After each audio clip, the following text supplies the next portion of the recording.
ये लड़का इतना सुंदर है कि जो भी इसे एक बार देख ले तो वह पागल हो जाएगा, इसीलिए ये स्कूल में हेलमेट पहनकर रहता है। जब ये लड़का स्कूल जाता है तो ये लड़की बिना उसे देखे उस पर टोट मारने लगती है। लड़का बिना उसका जवाब दिए अपनी सीट पर बैठ जाता है। पास में बैठी लड़की लड़के को हौसला देती है और कहती है उसकी बात का बुरा मत मानना, उसे अपने पैसों पर बहुत घमंड है। क्लास खत्म होने के बाद लड़की बाहर किसी से फोन पर बात कर रही थी, तभी एक लड़का आता है और उसे प्रपोज करता है, पर लड़की उसके कपड़ों को लेकर मजाक बनाने लगती है। पहले ब्रांडेड कपड़े खरीद लो फिर आना मुझे प्रपोज करने। लड़का दुखी होकर वहाँ से चला जाता है। तभी ये लड़का आता है और लड़की को समझाता है, पर लड़की उल्टा उसका भी मजाक उड़ाने लगती है और अपनी महंगी गाड़ी दिखाते हुए कहती है ये तुम्हारी औकात से बाहर है। लड़का कुछ नहीं बोलता है। तभी एक बहुत बड़ी गाड़ी आती है जिसे देख सब लोगों की आंखें खुली की खुली रह जाती हैं। तभी एक गार्ड निकल कर आता है और लड़के से बैठने का इशारा करता है। यह देख लड़की को यकीन नहीं होता।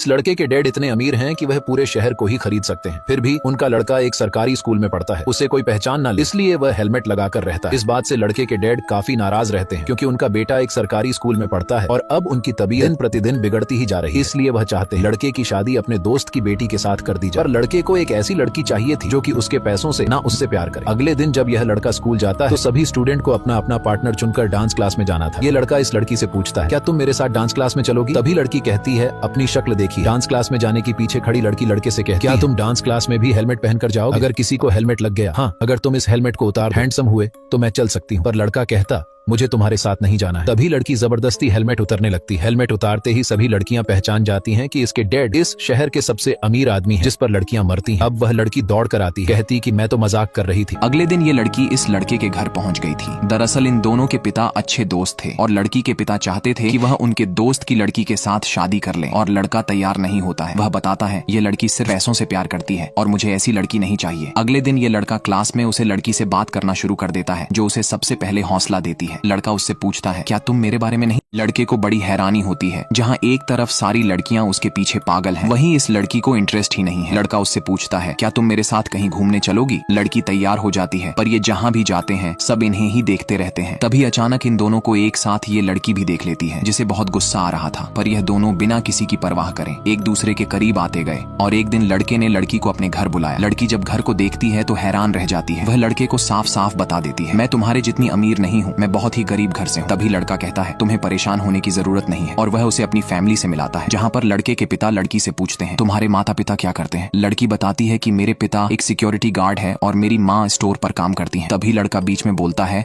और अपने पिता को बताता है ये अपने क्लास की टॉपर भी है। पर लड़के के पिता लड़की से कहते हैं तुम सोच भी कैसे सकती हो मेरे बेटे के साथ शादी करने की? तुम लड़के के पिता लड़की की गरीबी का मजाक बनाने लगते हैं, जो कि लड़की से सुना नहीं जाता, और वह वॉशरूम में जाकर रोने लगती है। लड़का अपने पिता से कहता है आपने ये ठीक नहीं किया। तभी उसके पिता कहते हैं मैं चाहता हूँ तुम्हारी शादी ऐसी लड़की से हो जो तुम्हें नीचे ना खींचे, ऊपर ले जाए। अब लड़का लड़की को देखने वॉशरूम जाता है, पर आवाज देने पर भी दरवाजा नहीं खुलता है। जब अंदर जाकर देखता है तो लड़की नहीं थी, वह वहाँ से बिना बताए भाग आई थी। लड़का उसे मैसेज करता है, तभी लड़की मैसेज का जवाब देती है आज के बाद मुझसे मिलने की कोशिश ना करना। और कुछ दिनों के बाद लड़के के पिता एक पार्टी रखते हैं, जिसमें वह अपने दोस्त की बेटी के साथ अपने बेटे की एंगेजमेंट करने जा रहे थे। लड़का और लड़की दोनों आपस में बात कर रहे थे। दोनों की इच्छाएं बहुत अलग थीं। लड़की कहती है हमारी शादी कोकोनट आइलैंड पर हो तो कैसा रहेगा? लड़का कहता है नहीं, वह आइलैंड जब बन रहा था तो बहुत सारे पेड़ों को काटा गया था और कितने जानवरों को मार दिया गया था। हमारी कंपनी जो पर्यावरण को बचाने का काम कर रही है, हमें वहाँ पर नहीं जाना चाहिए। लड़की की बात सुनकर लड़का हैरान रह जाता है, जो सिर्फ दिखावटी दुनिया में जीना चाहती है, उसे पर्यावरण से कोई भी लेना देना नहीं था। दोनों एक ऐसी नाव में सवार होने जा रहे थे जिसका कोई मांझी नहीं था। तभी लड़के के पिता अनाउंसमेंट करते हैं और अपना उत्तराधिकारी अपने बेटे को बनाने की घोषणा करते हैं। साथ ही उसकी एंगेजमेंट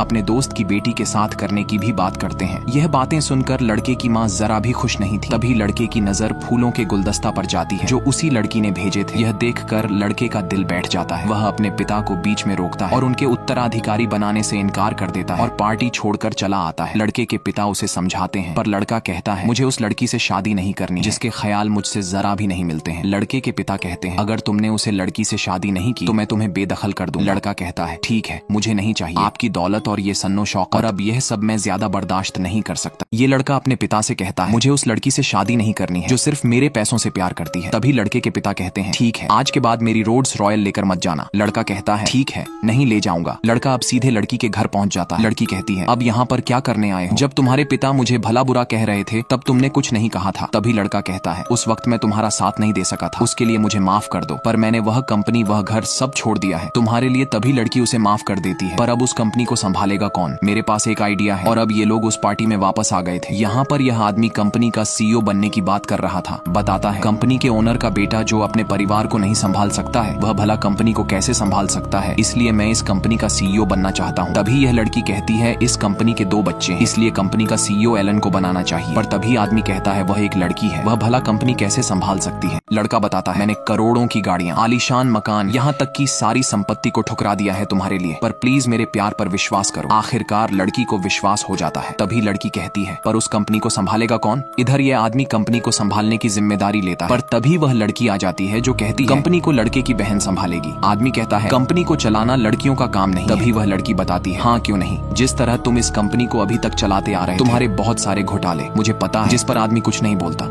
लड़की अब कंपनी की सीईओ बन गई थी। कंपनी दिन प्रतिदिन मुनाफे में जा रही। लड़के के पिता भी इस लड़की को अपनी बहू के रूप में स्वीकार कर लेते।